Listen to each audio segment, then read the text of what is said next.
Hey, what's up, everybody? Yellowturtle here with my co-host Beef. Welcome to another episode of the LUKSOfam podcast, brought to you by KEEZ. LUKSOfam podcast is meant to be a short and informational podcast where we provide some takes on the latest LUKSO news in the space. Today, we're going to give you a little bit of background on ourselves so you can get to know the hosts of the show a bit better. We think it's very valuable to be open about yourself, your journey, and interests in the space to help make deeper connections with more and more people. Before we dive in, Beef, how you feeling today? What's up? What's up? Just made a waffle for the little guy with some peanut butter and banana on it. He is currently destroying it. So, yeah, it's going Sounds well. delicious. Yeah, for sure. Let's dive in. Let's do it. So I'm curious. Let's start with the basics here. The basic questions. What's your background in work history before you got into crypto? Yeah, so I went to university, went through school, and I am a scientist in a diagnostic laboratory. So, not exactly anything to do with Web3. Been doing that for a while now. That's where I'll leave it at that. Never reveal your age. Yeah. What about you? So before I got into crypto, I got into crypto in college. So I was going to school for mechanical engineering. Yeah, and it was very interesting. I went to college I didn't really know what I wanted to do. And so I figured I would try to get the hardest degree that I thought I could get, which was mechanical engineering at the time. And there's a toss up between many majors for the hardest, but that was just the one that I decided on. And I was very happy with my choice. It was a lot of hard work. I went to a high school that wasn't that great as far as academics. It taught me a lot of really other valuable lessons and skills, but academics wasn't necessarily its strong suit. So going into mechanical engineering, it was pretty tough, and I had to teach myself like calculus by myself. Everything was kind of self-taught, which was tough, but it kind of set me up to, once I left college, I really thought that I could learn anything, which was a very valuable skill and kind of what led me into crypto a little bit. It was just doing your own reading, kind of diving into these rabbit holes and researching and reading papers, listening to podcasts and things of that nature. So yeah, my past kind of led me to this here as well. Yeah, I like the flex there. I wonder what the hardest major is. I think I'll do that. There's no way I would be like ever thinking that way. Calculus, yeah, no, I'm that's not the way my mind works. When it comes to like, I guess finances, my mind can wrap my head around it, but like calculus, no, can't even imagine. I got into crypto, so I had been like investing in stocks in the traditional stock market for years, and then I kind of started to learn more about Bitcoin, and I kind of saw the appeal and the narrative that was building around like a digital gold type deal. And I mean, you can go down that whole rabbit hole. There is a lot of good points. That kind of led me to Ethereum. Hey, so what was the first NFT that you bought that I'm sure you're super proud of? Or maybe you like did an amazing pick like right off the bat, but I certainly did. So my first NFT is actually a funny story. It wasn't something that I bought. It was something that I was given, I guess. So I'm really close friends with Sage. We've known each other since we were about 4 or 5. Sage is a core contributor at KEEZ, and also in our tight circle is actually the Ethylorian. And there was one summer when I was back from college where the Ethylorian was hosting like a little party at his house, a little get together, and he hadn't done his lawn work in a little bit, and so I worked for a few weeks to get some NFTs. And yeah, did his lawn work, did mow the lawn, did the hedges, weed whacked, stacked wood, things like that. And I was actually given my first NFT, which was some derivative of a punk that was worth absolutely nothing. But it was cool at the time. It was very cool at the time. And then the first one that I ever bought was, I still have it to this day, and it's not like super valuable or anything, but I've always liked the project. I like the art. I met the founders in New York City one time, and that was really cool. But they're called the Wicked Craniums, and if you hold like their main picture their main NFT and then the like little spin-off, like it's like a little sidekick. You get to go like to all these different concerts for free. You just have to like punch in your ID and like say which concert you want to go to that like is on their list, and you just get free tickets. So it was honestly worth it. And like I feel like that's the only one of the only ones besides my clone that like actually ended up working out to some degree, and it was the first one that I ever bought. So I was pretty excited about that one.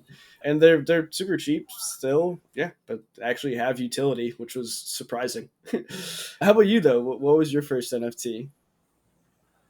Oh man, throwing me back. I think my first NFT, I'm not proud of it at all. But again, I was just kind of learning the space and kind of how it worked. It was something called Goblin Goons. I honestly, it was ended up being kind of a rug. I still have them, or have a couple, I guess. Like they had some cool traits, and I thought that oh man, these look so cool. They're gonna for sure be something. And yeah, no, that never really materialized. Like any project, it goes up for a little bit, and then it's make it or break it time. And yeah, I mean, you can't expect to hit a home run your first time, but it sounds like you had some decent luck. Are you talking about HD punks? Maybe I don't really remember. I know Ethan Lauren sent me three that were probably all worth like for the work that I did, probably like $50 at the time in like the Yeah. biggest bull market of all time. So yeah, they're worth absolutely nothing at the moment. Yeah, because I think I remember like seeing Ethan Alts like super into HD punks back in the day, and I was like looking at him, and I was just like, I mean, these look cool, I guess, but no, it wasn't like speaking to me, so I never joined that train. Yeah, that was probably a smart move. So, how did you find out about Luxo? Similar situation was through the Ethel. So my sophomore year of college, I was back home for the winter for winter break, and I was working at a greenhouse selling Christmas trees. When I messaged Sage and asked him about Ethereum, asked him about Bankless and like what should I get into, I thought I was late to the party. I was like, is it still too late to invest and all that? And then the Ethel invited us over and just said, hey, I'm going to teach you everything that the basics, right? Like how to set up a MetaMask, like what are you looking for, how to buy something, what to look out for, all the shit coins out there that'll rug you, all the rug NFT projects, things like that. And he went through this whole, he set up a whole presentation, showed us MetaMask, showed us Ethereum, like why it was ultrasound money, all of the things that were coming out with proof of stake at that point. Like we didn't know when, but it ended up being like a couple years later. And so that got me really excited. And kind of at the end, he just like snuck in, like, oh, yeah, if you think that's cool, you should check out Luxo. And at the time, I was like, oh, is that like a project on Ethereum? Or is like that just another Ethereum? And he was just like, not quite, but just read into it. Just look into it. So I followed Marjorie and Fabian. I read their white paper. That was like one of the first things I did. And then I started reading their technical documentation, just trying to get familiar with the LSPs, which at that time there was probably like 8 to 10. And now there's closer to 20, I believe, that are like in use and in circulation at the moment. So yeah, that was pretty early in that process, and then yeah, it was history ever since. I just like the tech blew me away, and what they envisioned for creating a user experience on the blockchain was just like no other. So yeah, then that was when I first learned about it. And shout out to the ETH because I would not be in the situation that I'm in right now if it weren't for him being a college or fresh out of college. There was just no way I would be able to. I'd be working a job right now, but instead I made these plays pretty early on and was able to pursue what I would love after college, which is like working at KEEZ, working for a DAO, starting something that we think is revolutionary, and getting to work with close friends and build these relationships and grow these relationships with other people like yourself, Beef. I probably wouldn't have been able to met you if it wasn't for Ethel about like 2.5, 3 years ago. So shout out to him. But that's a long-winded answer of how I found out about Luxo. So I'm curious about how you found Luxo. Mine's much shorter, but for sure, shout out Ethelorium. Just in general, I wouldn't be here without him. So he's got lots of knowledge, wisdom he shared with the community. Very generous guy, for sure.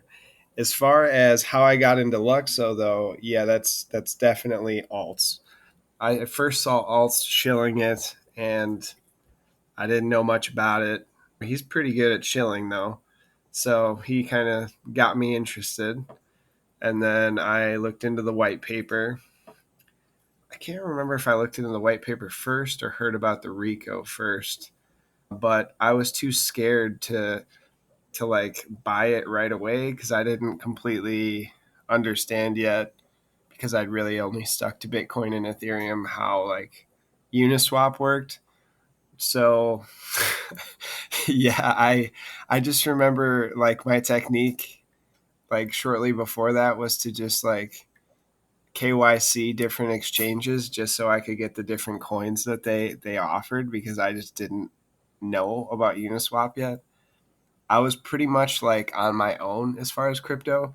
None of my friend group, like nobody I knew in real life was really into it, so I couldn't ask anybody at the personal level to help me out or like to give me ideas. But like once I started to get rolling and like actually trying to learn, not just trying to like trade Bitcoin or Ethereum, yeah, it really drew me to Luxo and the potential there. And it's been a roller coaster as far as like price, but price aside, I've always been super confident in what I hold.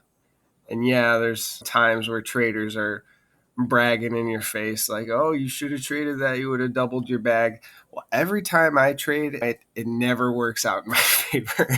I'll always just end up with less than what I started. So if you've got gold in your hands, I'm not gonna try and time it. But yeah, definitely alts. Alts brought me in, and yeah, the communities kept me, and the founders and the project. I mean, everything honestly about this community. Just I love it. I'm there with you, man. KEEZ, making it happen. Oh, so that kind of leads us into the next question of what excites you the most about Luxo. Personally, I think that one of the biggest things that Luxo can offer to the space, and it's not even like I don't know. I don't think that the team would say it's like the biggest thing, but I like it, is the fact that you're able to customize your level of security.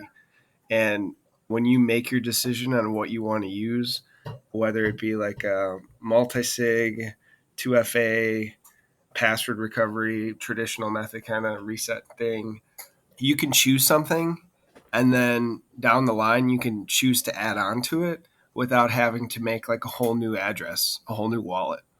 And I think that's really a game changer, because like if you think about it, when you first get into the space, you don't really understand 100% typically what you hold. So maybe you wouldn't have the strictest security. Just like I didn't start off with a ledger. And then over time, I was like, oh man, I see all these stories about people getting hacked. I should probably be a little bit safer here. So then I bought a ledger. Well, with Luxo, you can do a combination of that stuff, and you're not going to have to start a new wallet each time you do it. And I don't know. I think that's pretty awesome. Huge for the space. Mm, What about absolutely. you? What excites Uh, you most about Luxo? I'd say the thing that I'm looking forward to the most, and I experienced a little bit participating in the last hackathon, was when we built our universal profile login, and we created our universal profiles on the L16 browser extension. Universal page at the same time had been coming out with new features where you could kind of go in and customize a universal profile almost like a website. Put a background, put a banner, put your websites, all your links, your bio, profile picture, everything in between. And it was really, really nice. It looked awesome. It was a great UI by the Universal Page guys, Jake and Vlad. And then the thing that blew my mind was that I took that universal profile that I customized and signed in on the D app that we were building, and it pulled over all of that information. It pulled over my links, my profile picture, my banner, my background, everything. So like it was actually, like its name says, a universal profile. So I can't wait until more DApps start being developed and start coming out. And within, I'd probably say like a year to 2 years, we'll have many more projects, and being able to transfer your data, own your own data, and then transfer it from platform to platform and have it stay true is so wild to me, right? Because we've been living in an age where every website that you go on, whether it's social media or just a retail store or really any site, they make you sign in, sign up with your email, your password, your name, your social security number. No, I'm kidding. But just all of this information that they need from you every single time. And sometimes like one website will make you sign up for another thing, which then makes you sign up for another thing, just to be able to use their website correctly. And that will all go away, or hopefully will all go away in the future with universal profiles. We'll be able to take our data, own it, and share it how we want with different websites and different projects. And I think that is a huge game changer, and it's something that seems so intuitive that people have been looking for so long. And it's because they haven't done it because these companies and these projects want to sell your data. But now you get to own your own data and choose how it's sold, right? Maybe you sell it, maybe you don't, maybe you just store it, but you're also choosing what data to give these people. And I think that is huge for the future. And I think that's a just a small feature about Luxo that will really onboard people and kind of make people tilt their heads and question why they've been doing it this way their entire lives. Tilt their heads. I just thought of my dog immediately when you said that. Like, like, did you say Exactly. treat? But yeah, for sure. Being able to, yeah, you got something to say there, Beef Junior? Being able to take your data and then choose if you want to even sell it is just a total game changer. I feel like there's tons of companies that just have their whole businesses based around selling data. So it'd be interesting to see like what the individual would be offered, or kind of like, is there standard pricing, or would it be based on how many, like, say, followers you had? Or it's interesting. So yeah, that's going to be really, really cool to see that all develop and unfold. Yeah, I think that Fabian has. I think I remember him saying that it's not really recommended to go out and sell your data, and I would have to do my research as to why. I think it would.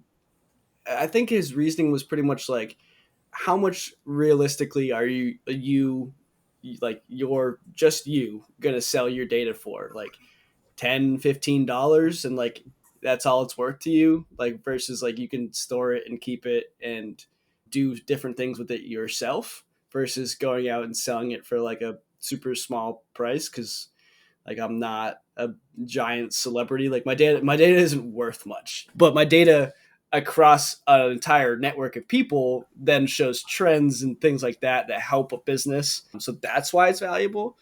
But yeah, I'm curious to see what will happen. Do you sell your data back for cents on the dollar, or do you store it and kind of just analyze it yourself? I think that would be pretty cool. But also, you can kind of make these trends within your own universal profile. Like I think back to what Heiko from Candor was saying with the circular fashion and being able to track what people buy every year. And then you like companies can kind of get a sense of how much to manufacture within a certain time frame to be more accurate and produce less waste. So I think that will be a really cool use case in the future.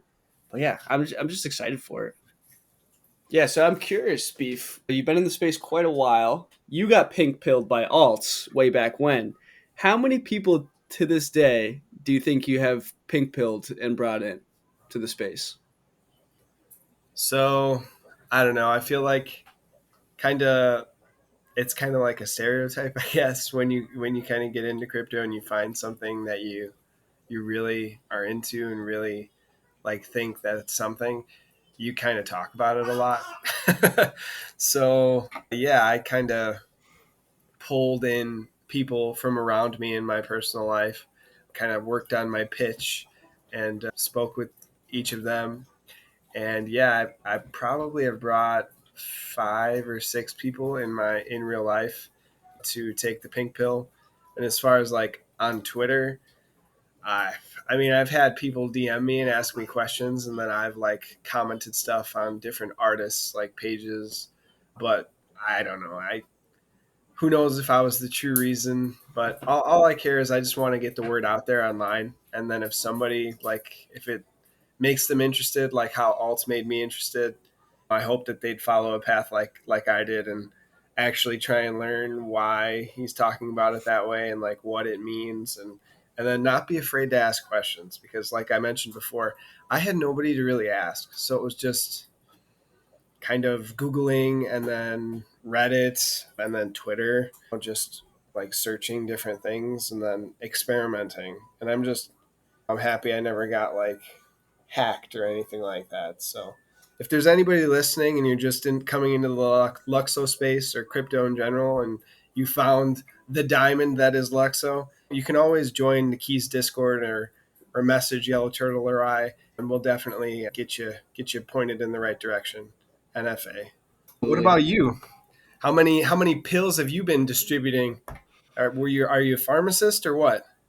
I'm no alts or Etherian, and I don't know how many pink pills I've given out IRL or in the meat space. I know that when we go to conferences or events and there's an open bar or I've had a little bit to drink, I'll start tossing out pink pills for sure. Maybe too many, but who knows. And I just try to stay active on Twitter. I don't get a ton of DMs, which is fine because then I don't have my DMs being bombarded. My DMs are always open though. I'm happy to talk. I'm happy to chat, and I love talking about Luxo. I love talking about the standards and why they're revolutionary to this space and kind of what they provide to the user. So yeah, happy to dish out pink pills all day long. But I agree with what your first sentiment there of you don't want to come off too strong. You don't want to be annoying. Like as far as like my close friends that know nothing about crypto, I usually just back off and choose not to say anything unless I'm asked about it. Because honestly, it's just because there's so much to explain. There's like 15 to 20 minutes of explanation that you technically need to do before you get into Luxo. So yeah, I try to avoid that as much as I can, but I love the Pig Pill brand and like the name of it, and obviously the ties to the Matrix. Of if you take the Pig Pill, like you see a different world, and it honestly rings true because just reading the documentation, reading the articles that are out there by the team and by the community, reading the white paper, listening to the videos and the podcast with Fabian and Marjorie, it's so apparent that the future of blockchain is pink. It is Luxo. The standards are so well thought out and audited, and they always bring up this analogy of that the LSPs are like Lego blocks, and it's so true. You just kind of piece them together to make a custom use case that will benefit the community in the Web3 space. And so we're starting to see that with these different DApps being developed right now as we speak, and we'll continue to see that into the future, which makes me really excited. So there'll be plenty more pink pills to come for sure. Hell yeah, hell yeah. I just wanted to touch on you mentioned the community writing articles, doing deep dives on different aspects. Two people for our listeners if they're not familiar, who they should look up is Felix from the team Luxo. I'm not sure what his handle is right now. Felix Hildebrandt. So if you look up Felix, he has been writing consistent pieces for Luxo where he kind of dives into bigger picture things as well and how Luxo solves different problems. And then another guy I personally think you should check out is Jake Prims. He's the one of the founders of Universal Page and a bunch of other projects as well. He has come out with some bangers and some really awesome stuff on Universal Page and how they kind of like harness those LSPs to leverage all of it to bring this new experience and more offerings to the user. So hey, time to talk about KEEZ. How did KEEZ come about? Because I believe you're a co-founder, and what's your role there? Yeah, KEEZ is quite an interesting story. The original idea for KEEZ before I had joined was to start like a Web3 media slash like magazine, like a digital magazine that might have a physical someday. And it was with a group of just, I think it was 5 or 6 people in a Telegram. And essentially, they all had day jobs, responsibilities as humans. And me and Sage were two college students who had a lot of time on our hands and were willing to work pretty hard and just kind of get stuff done. So we were invited into KEEZ to just kind of be two workhorses that kind of push this thing along. And that was in my junior year of high school, not high school, in college, I believe. And yeah, ever since then, it was just hopping on calls, long calls, like 2, 3, 4 hours, and just kind of shooting ideas out into the ether and seeing what stuck. And it was a lot of fun. And then it slowly grew into the idea of like, hey, we should become a DAO and we should be more community oriented and community focused because we've built these great relationships with each other without ever having met each other. And we would like to create that opportunity for more people or for ourselves even more, right? So that kind of grew into a DAO, which was just a large Discord channel or a Discord server with kind of no real structure, right? We were hosting giveaways and doing spaces and didn't necessarily have a solid direction because we'd always thought that the direction of KEEZ was going to be based on the energy of the community. Whatever the community wanted to put energy towards is where we would essentially go, right? And then so after me and Sage graduated college, we decided to work full time on KEEZ. Again, not having a complete understanding of the direction, but then the hackathon came out, and that's when we formed the D app, KEEZ D app, and we worked with an amazing team with Boost, who works for LUKSO, Fawn, who works for the Dematerialize now, Habas and Mamin, and then me and Sage. So that was a lot of fun, and that kind of gave us a direction. It kind of gave a like opened our eyes to building on LUKSO. Before we had just been reading and talking about LUKSO, but to actually build was really really eye opening. You got to see the power of the LSPs right before your eyes, and so that kind of inspired us to keep going with this DAO, keep educating people, and has just kind of led us to this point where we're growing the core team slowly but methodically, and we're really happy to have just this core group of people that's working really hard, is very passionate about the space and about LUKSO, and be able, now that we have this team, we're able to grow these really amazing connections. Like I touched on earlier, like we wouldn't have met if it hadn't been for Ethalorian, but I'm so glad we did, and I'm so glad that I got to meet everyone in the core team and the rest of the core team, because everyone is just amazing in their own way and has different perspectives, different work backgrounds, and I really think it makes us a unique group. Because a DAO is really interesting because like nobody applies to a DAO because you have DAO experience the way that you would apply for another job. Like if you worked as a mechanical engineer, you wouldn't, you would go apply for a mechanical engineering job. But like with a DAO, you have people from all walks of life that provide different perspectives, which makes the experience so much more interesting. And I think it makes it a lot more efficient because people aren't approaching a problem from the same angle. They're approaching it from different angles, which allows you to get things done differently and more efficiently. So like that's how KEEZ kind of came about. It started as a group chat and has kind of just naturally grown into a larger community, and then a small core team that's kind of behind the scenes working day and night to make everything that we do, right? All the content, all of the information that we put out there. So it's been a journey, and it's going to continue to be a journey, and I'm really excited. So right now my role is marketing lead. So me, Beef, Mince, Caleb, we all work together to create all of the content and just make sure that KEEZ is a forward facing platform in the LUKSO space. But I'm curious because yeah, you've been around and I've been following you for a long time. Like how did you get into KEEZ, and like what made you decide to want to really dive in and be a part of this? So I'm trying to remember specifically, but I'm not sure, to be honest, who I spoke with. I think I DM'd someone, either Sage or Alt or ETH, and I was like, "Hey man, like what's KEEZ?" Because I saw you guys like kind of teasing it for a while, and then I can't remember if was yeah the hackathon was last, was it 2 years ago in the fall or was it last year in the fall?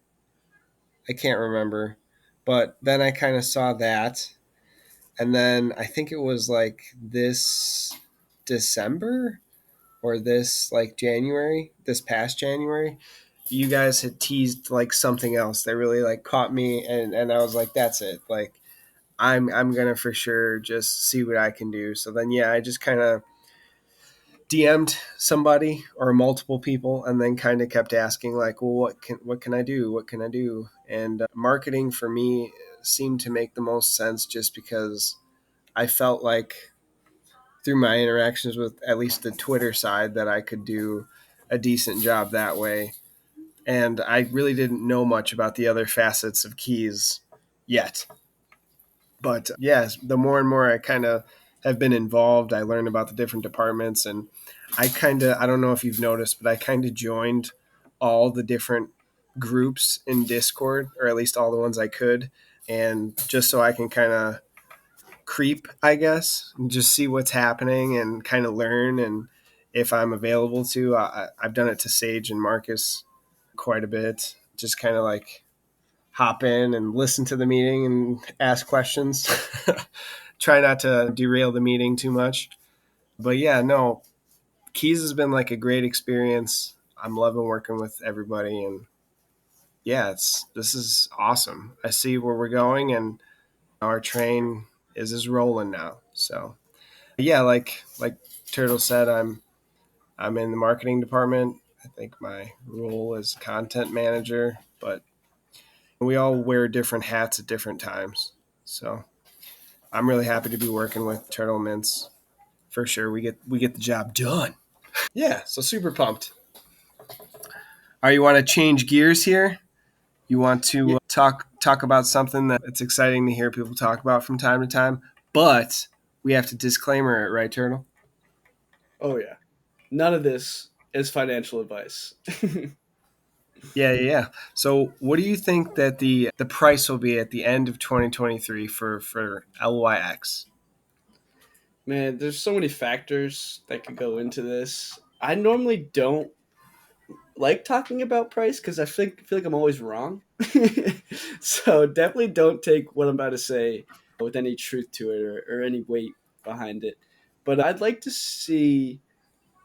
I mean, around 50 would be amazing. I have no idea what's going to happen with the SEC right now, but around 50 to 100 would be absolutely insane. Honestly, though, I don't necessarily see it going up too much before the end of 2023. I mean, we're still in a bear market. There's still a lot of things that need to be developed on LUKSO.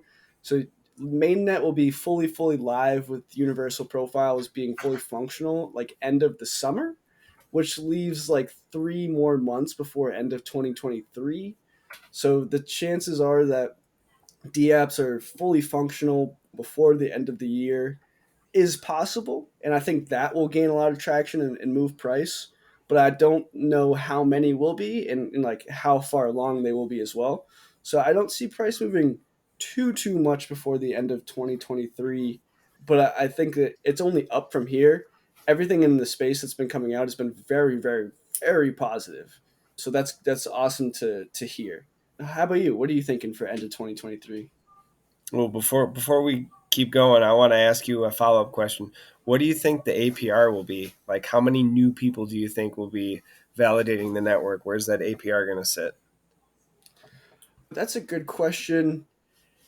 So as more people come into the space and become validators, the APR will go down. I think it'll probably rest between like 10 to 12% for the first year or so would be my conservative best guess. Yeah, I kind of agree on that sentiment as far as the APR. I think it'll be around 12% plus or minus, I don't know, 3. I think that it'll probably be on the higher side though, because like you said, I guess it depends. It depends how much activity is on the chain, how many people are deploying, how many people are pivoting and implementing these LSPs into what they're launching on the network.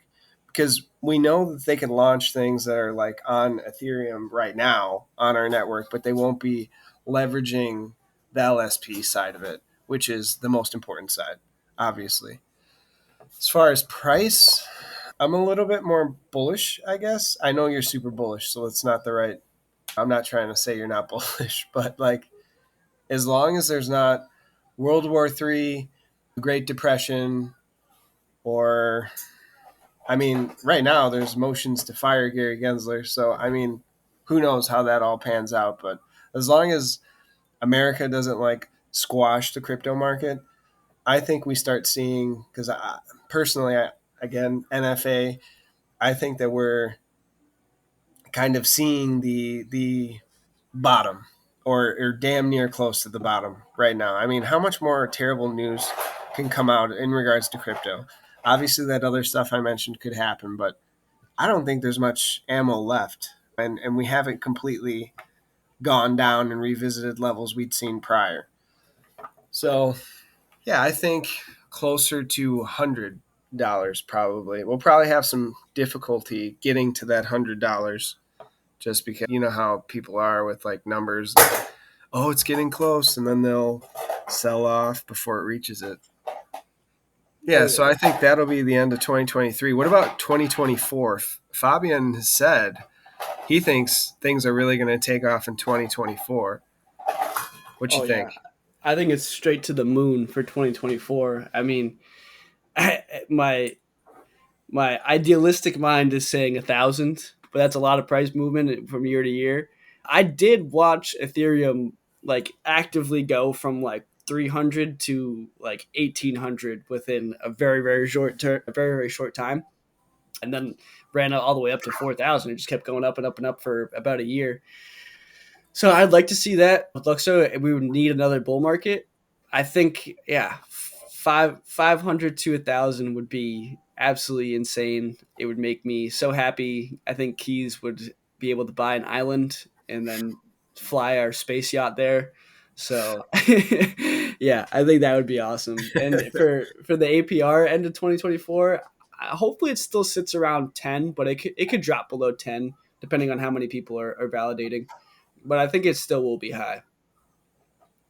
For sure. So 2024 kind of gets me excited because I think the Bitcoin halving is in 2024, I think. I believe Or so. yeah.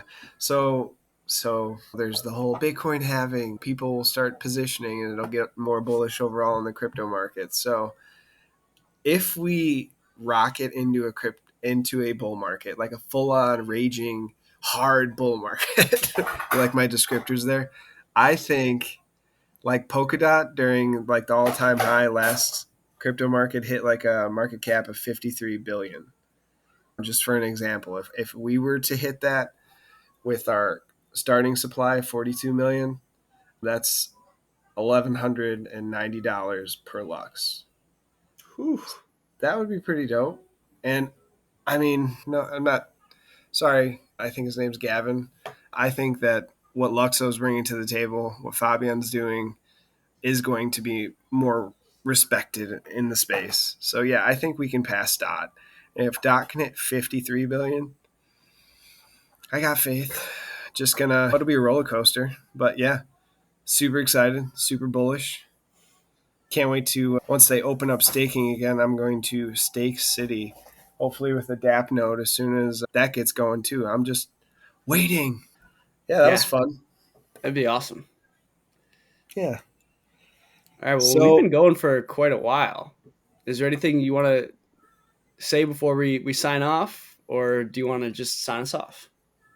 yeah, real quick. Anybody who's listening right now, when you see a title like getting to know the people behind LUKSOfam pod or something to that effect, you clearly want to know more about the people in the Luxo community. And I do want to really urge you, if you haven't already, to join our Discord and see what you can do to help us out if you're interested. And if you ever want to ask questions, again, just hit us up in Discord or send us a DM. But yeah, other than that, you got anything to add to that? No, that's a great way to end it. I would just say that if you've made it this far in the podcast, you should be a part of the KEEZ community if you're not already. And if you enjoyed the podcast, make sure you like, subscribe, comment, do all those things to help boost it on YouTube so that we can reach more people and get more pink pills out there. Hell yeah. And as always, guys, none of this is financial advice. It's just a couple of dudes talking about what we love.